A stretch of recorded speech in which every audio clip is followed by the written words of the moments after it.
Hassan Fantastic Osman Abdi's family is looking for answers.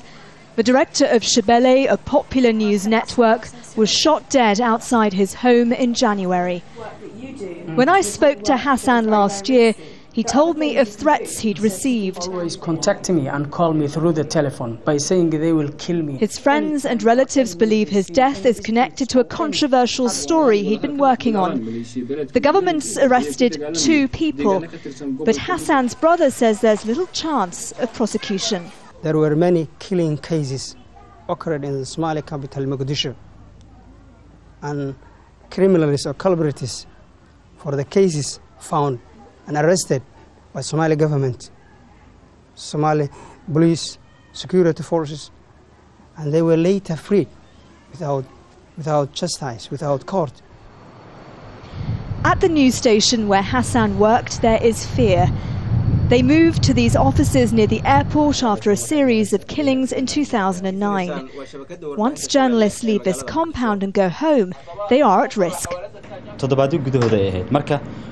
There are murders, assassinations. It is a very difficult thing for us to do, but we want to sacrifice ourselves for the good of the nation.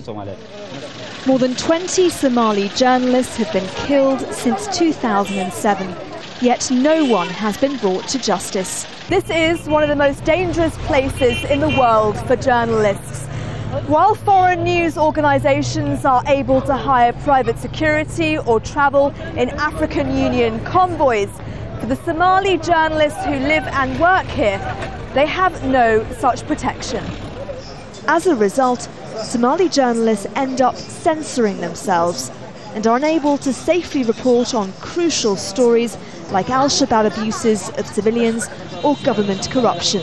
Each group wants to manipulate the freedom of the press, or that every group wants that the journalist to tell something good from their side. Somali journalists are asking the international community for better protection. Until then, each story written could be a potential death sentence. Nazanine, Moshiri, Al Jazeera, Mogadishu.